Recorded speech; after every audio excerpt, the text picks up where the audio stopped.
here's a quick word from Aquatic Glazing International.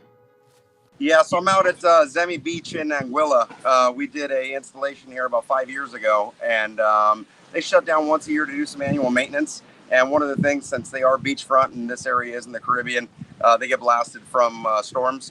So we're coming out doing some resurfacing on the acrylic and then resealing the underwater, the wet side seal of their ocean pool. Very cool. It sounded, I think when we talked last year, headed to a couple different places out there in that tropical part of the world. Yeah, again, kind of the rough office. But yeah, after this, we're doing some stuff out in Nassau on Paradise Island in the Bahamas, which they didn't get nearly as abused as Abaco and their main city there. And then on from there, we're going out to Grand Cayman. We're doing a multi-use elevated swimming pool with windows down on the floor, and as well as a 48-foot long window looking out into the ocean. Very cool. Very cool. Well, reason we're interviewing today, obviously we've you're in the aquatics industry and you're kind of got a big focus on both pools and acrylic and aquariums, etc. And so give me an idea how much acrylic work you guys do and how many different countries you guys have done your acrylic work in. Countries would be hard to count. Currently, we're working in 9 different countries right now. U.S., Canada, Mexico, the islands that I mentioned. We got a couple of things working in Brazil. So I mean, it's the material over the last 5 to 7 years has become way more popular. At any given week with our crew and our capacity, we're usually working on 4 to 6 swimming pools a week. So it's definitely a good market. The options of what you can do with the window and how they're being interfaced with various different designs has come leaps and bounds from the first ones we were doing, 15, 18 years ago. How long have you been doing this work, Jason? How long have you been in the industry of acrylic panels in swimming pool environments specifically? Yeah, so I put my first window in a swimming pool incorrectly, terribly bad, about 21 years ago, and didn't have a clue what we were doing. Things didn't work out right. Information you found on the internet wasn't exactly true. So, learning the hard way and kind of getting some new technology and the right system and the right material to use is kind of where we got to where we're at. Well, that's kind of one of the things we as well, when we get some people give us some phone calls to get involved in acrylic, and first thing we start to tell them is get an expert right now. It's not, although it seems like a fairly easy concept to put a piece of window inside of a piece of concrete and hope it holds back water and doesn't leak and doesn't craze and doesn't shrink and doesn't expand. I mean, it sounds real simple right off the bat, right? But it is one of those products that doesn't like to be in the environment we're trying to put it in. It's kind of getting forced into that space and trying to make it work against a bunch of other materials. So having some experience and some real life experience is important, I would think. Yeah, I think one of the biggest misnomers that people like you kind of touched on don't understand is how much this material actually moves. So some of these panels, depending on the length and the temperature that they're in, can expand and contract anywhere from a ½ inch to 2 inches throughout the day.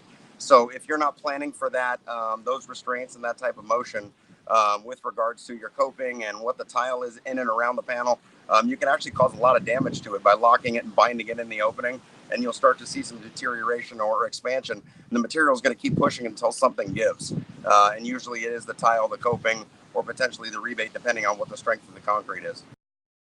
Awesome. Jason, for your company with Aquatic Glazings, what services do you guys provide from start to finish when it comes to acrylic? So we work with engineering, design, and that kind of interfaces with the overall pressure and the lateral loads that are done inside the rebates. We'll work on value engineering, acrylic thickness. All of our stuff gets ran in-house for thickness prior to going out to the street. The reason why we do that is we need to make sure that it's going to work. All of our windows are engineered to a safety factor of 11. We do have potential for loss of life, serviceability over long term on the panels. So most of the windows come out anywhere from 3/8 to a ½ of an inch thicker for serviceability over time. So for example, like the project I'm on now where we need to come in and do some acrylic restoration, we can get that luster back and get the shininess back to the panel after it has been in service for 5 years to 10 years. So Jason, give me an idea. If I'm a pool builder even anywhere in the world, but mostly in the U.S., and I'm thinking I want to put an acrylic panel in my pool, when do I got to start contacting a guy like you? You need to start early. Again, we're usually fall under the critical path of a project just because the lead time for the projects and for the windows. I mean, our standard answer is 10 to 12 weeks for lead time, unless we can find something that's a little bit off the shelf and we can fabricate in-house. But if we're going with some of those bigger 10 or 12 inch thick custom castings, you're going to be waiting anywhere from 14 to 20 weeks to get the material. So we need to get on board early. Again, this isn't something that's typically not sitting on the shelf. So yeah, the earlier we get involved, the better for the project timeline, and so the homeowner can get into the pool as quick as possible.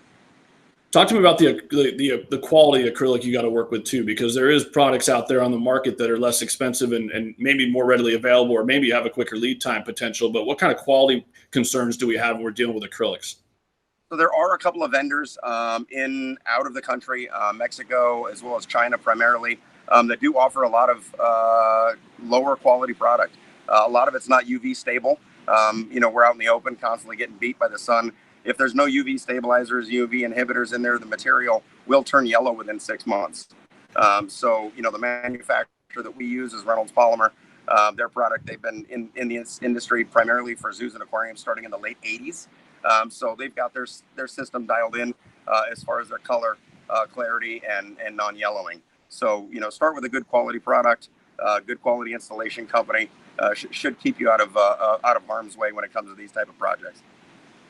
When we get into complicated projects, kind of like the one you and me are working on, that's a project we've probably been in discussions on design, engineering, and because of some of the complexities, we've been working on that project almost 8 months before we even get ready to order acrylic panels, right?